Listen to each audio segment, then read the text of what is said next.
Honorable members, I said they must mute everybody on the platform. But the person who was given the opportunity to speak, which is Honorable Mente, has actually said things that are unparliamentary. Honorable Mente said that the president is a murderer and that the president is a thief. Now, I'm going to allow you, ICT, to open and let Honorable Mente withdraw. That's the only person who will speak. Honorable Mente, will you please withdraw? No. She must continue. Yes, I am back here. She's not going to be told by you. You think Honorable Mente is your child? Honorable Mente. Honorable Mente. I'm here. No, but Honorable Khalid can say this. I am not going to withdraw anything. Sihleli nenkundezela withdraw i-EFF izawuhamba asizohlala apha sihlalele into yokubana sirhwebane ipolo kunye namasela. From the platform. Honorable Khalipi, you also responded in an unparliamentary way. Are you going to withdraw? If withdraw what, Chair? Ukuthi Honorable Mente is not your child. You disregard the authority. We're only giving you when you apply for your stomach. You apply for your stomach. You are protecting your stomach. We're not going to tolerate that stomach politics. Khalipi must be removed. Remove him from the platform. We want to proceed. Thank you.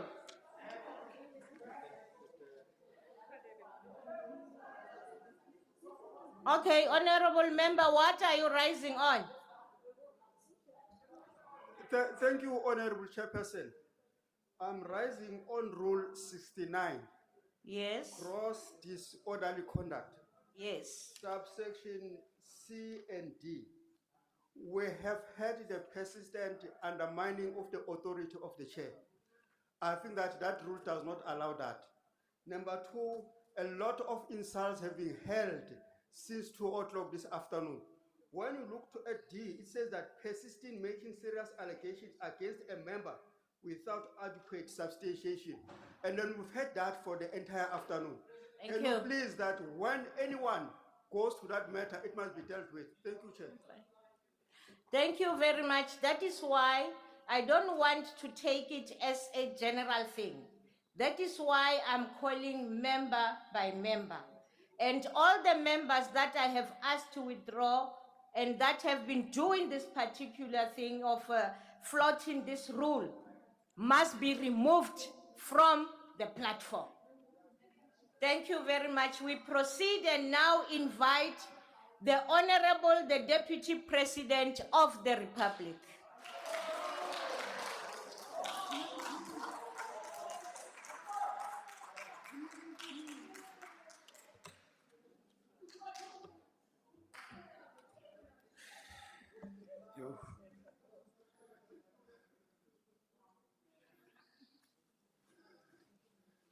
Thank you, Honorable Chairperson. Your Excellency, the President of the Republic, Honorable Ministers, Deputy Ministers, Honorable Members of the National Assembly.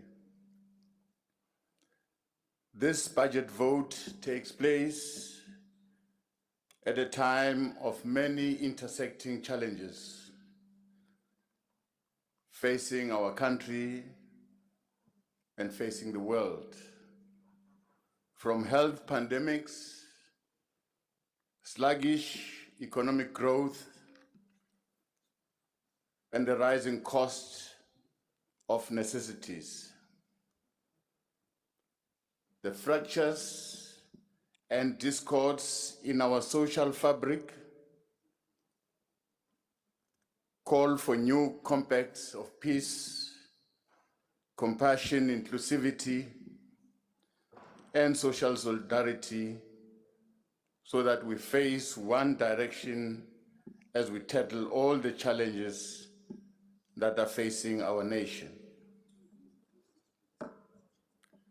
Together, we have the strength to chart a better future for this nation.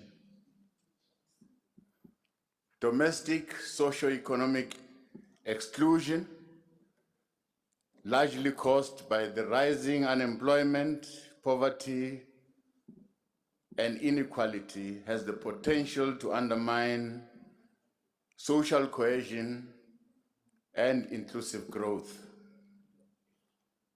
Together, we must address the contradictions of extreme poverty and wealth and strive to reduce, if not eliminate, social inequalities.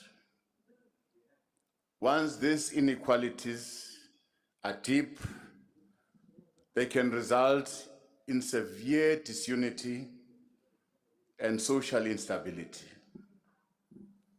We dare not risk destroying the foundations of our democracy by allowing extreme wealth disparities, poverty, and unemployment to continue unabated. As we face all these challenges, it is our responsibility as elected officials to work together to address them. South Africans are disinterested in our political disputes, in our political divisions and slogans. We are at a crossroad of difficult socio-economic challenges that can only be resolved through our collective commitment, shared national interests, and purposeful cohesion. Now is the time for leadership to rise above petty political differences and schisms in order to pave the way for national progress and inclusive development. Ordinary South Africans want and deserve a government whose chief interest is the development and prosperity of its own people. Society craves for a government service that comprehends its developmental responsibility. The nation has lost patience with government officials that are out of touch with their plight and expectations of the quality of service that they deserve. As part of our moral regeneration agenda, we as government must lead the charge against corruption and inefficiency in our society, whether it be in the public sector or in business. We cannot grow the capabilities of our people and generate decent jobs without a cadre of disciplined, committed professionals and ethical public officials who are really driven by the moral imperative of transformation. Equally, it will be impossible to build an economy that will be conducive for job creation without the provision of dependable electricity supply and generation capacity as an important factors to achieving our developmental goals. That is why all of us in the Presidency are fully behind the efforts of reviving the economy by, among other things, improving the ease of doing business and supporting the investment drive by the President. As government, we're all aware of the detrimental effect of load shedding that has on the economy, as well as the inconveniences and hardship it causes for the country, the citizens, and business. Under the stewardship of the ESCOM Political Task Team, we have begun implementing solutions to ensure energy security and long-term viability of ESCOM as announced by the President. Government will continue to support ESCOM's implementation of a credible and transparent national maintenance program, which will ensure power generation plants operate at optimal levels to reduce the negative impact of electricity supply interruptions. Alternative energy generation measures are also being explored and implemented within the framework of the 2019 Integrated Resource Plan and augment electricity supply and improve grid stability as alluded by the President. The primary objective is to enhance the nation's capacity to provide uninterrupted electricity for economic growth and development. Honorable Chairperson, linked to the provision of energy supply is the creation of a predictable environment for investment by ensuring that land reform is accelerated to unlock economic development prospects. This will be accomplished through the redistribution of land for agricultural productions to ensure food security for the country, for human settlement, provision, and industrial development. These efforts are also about resolving historical challenges to achieve spatial justice towards the realization of this right for all our people. The implementation of our land reform program continues along a constitutionally defined path.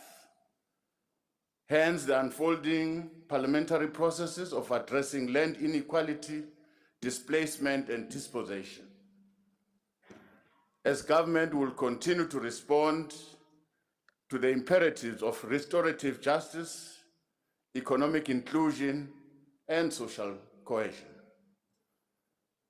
We can report that considerable progress is being made in the implementation of the recommendations that were made by the Advisory Panel on Land Reform and Agriculture to address land injustices.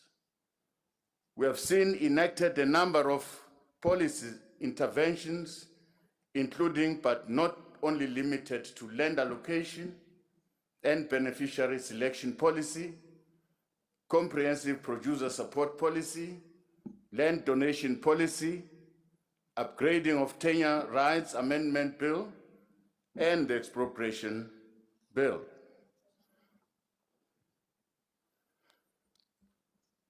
We have traveled the length and breadth of our nation to promote the program of accelerating restitution and redistribution, and this year will see the introduction of numerous similar activities. Government will release land parcel in the hands of state-owned companies and municipalities for integrated human settlements and socio-economic development. This work also entails the incorporation of rural areas into the global value chains, thereby ensuring that our people contribute to driving economic growth that we seek to achieve. A prosperous nation can only be realized through the full and active participation of its people. That is why our successful productive capacity requires a healthy population. In this regard, the Office of the Deputy President continues to spearhead national measures to enhance our country's health outcomes.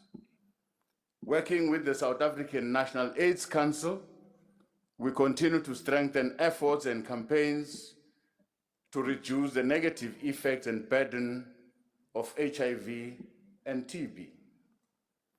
To this end, efforts are underway to finalize the drafting of the new strategic plan on HIV and AIDS, TB, and STIs, which will further direct the nation's response to ending these epidemics as public health threats by 2030. In the interim, Honorable Chairperson, catch-up plans have been refined to expedite service delivery and achievement of national and global targets of 90-90-90, where the 90% of all people living with HIV will know their status. 90% of all these people that have been diagnosed will be introduced to treatment, and 90% of all the people receiving treatment will have their viral load suppressed. The strategy serves as a framework for our national effort to mitigate the impact of HIV, TB, and STIs. Our national response to these epidemics requires that we coordinate better, we collaborate better and faster. While it is indisputable that the emergence of the COVID-19 pandemic brought misery, brought frustrations, and loss of livelihood to many of our people, it has bestowed on us a unique opportunity to do things better, to do things differently with much less.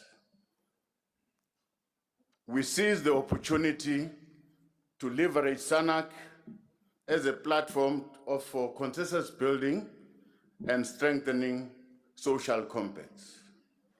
This is why we interact with and try to rally communities as active partners in the national response to epidemics, non-communicable diseases, and social ills, including gender-based violence and femicide. Through this intervention, Honorable Chair, services are brought directly to the people, thereby improving the access to services and empowering people to be active agents of change. Part of this work includes engagement with various social partners, such as traditional and quiescent leaders, interfaith leaders, and traditional health practitioners, to mobilize them to partner with government in this fight. These social partners have committed themselves to sustainable strategic partnerships with government by signing commitment pledges. This campaign on the partnership strategy, which was successfully launched in December 2020, is progressing very well. In the forthcoming year, the SANAC Private Sector Forum will primarily focus on setting up provincial structures to support the work of provincial and district AIDS councils. Everyone has a vital role to play in combating HIV and TB co-infections so that we have a productive population capable of building an inclusive economy for the benefit of all, especially our youth, women, and people living with disabilities. Our country, Honorable Chairperson, remains a shining example of how a divided past can inspire a people to forge a new collective identity. Even in the context of a history marked by intense conflict and fighting, our nation owes sincere gratitude to tens of thousands of military veterans who submitted themselves to political leadership when we made the decision to resolve our differences through negotiations. Similarly, the peace we enjoy today is as a result of the maturity of our veterans, who are the pillar of our nation. As former soldiers, they place themselves in the service of our country. In the same spirit of trying to maximize the contribution of the people to our democratic system, the Presidential Task Team on Military Veterans has overseen the finalization of the pension policy for military veterans. To fully implement this policy, a process is currently underway to conclude the beneficiary verification, allowing for a quicker turnaround time and aiding the department in managing records of military veterans. We have been interacting with various provincial governments and observed that the lack of profiling of military veterans hinders the implementation of programs that are designed to improve the living conditions of our military veterans. To this end, we'll work together with provincial governments to expedite the profiling of ex-combatants in order to ensure the improvement of their welfare in accordance with the law. We appreciate the veterans' willingness to collaborate with governments in addressing these issues so as to contribute to social cohesion and stability in our country. Honorable Chairperson, our progress in building a stable and cohesive communities requires the existence of a strong, efficient, and effective local government system with the requisite capabilities to lead development and service delivery. Our municipalities must be able to perform in line with their legislative mandates and ensure that communities have uninterrupted access to basic services such as water and sanitation, waste removal, electricity, and roads. We are concerned that some of our municipalities are struggling to maintain existing key infrastructure for water and sanitation, resulting in sewer spillages and interrupted water supply to communities. In some cases, some of our municipalities have limited capacity to develop new infrastructure and expand access to service to cater for growing human settlements and demand for services. As part of enhancing the capacity of local government, the Presidency will continue to work closely with the Department of Cooperative Governance and Traditional Affairs, National Treasury, to provide the targeted support to municipalities to build the necessary capacities, among others, to support. The support includes the strengthening of their governance system, improving their audit outcomes, development and maintenance of key infrastructure for water and sanitation, and supporting local economic development initiatives. Within the district development model, the Presidency will continue to lead and support the better coordination and integration of government programs to maximize delivery impact on the ground. Where challenges have been identified, we'll continue to lead coordinated intervention to respond to issues raised by communities. Notwithstanding objectives, weaknesses, and gaps in infrastructure delivery, we're also concerned about acts of criminality targeting strategic economic and social infrastructure in our communities. Theft and vandalism of our core network infrastructure threatens to roll back whatever progress the country has made over the last few years. It cannot be allowed to continue. We call upon our communities to work with government and the police to guard and protect economic and public infrastructure from theft and destruction. As we address development and service delivery challenges, we are cognizant of the critical role of traditional leaders in our local government system. Our governance framework makes provision for the meaningful participation of traditional leaders in advancing socio-economic development in traditional communities. Our partnership with the Institution of Traditional Leadership creates an effective platform for a joined-up effort to advance the goals of rural development to benefit traditional communities under the jurisdiction of traditional leaders. The President has appointed an interministerial task team to address all issues raised by traditional leaders.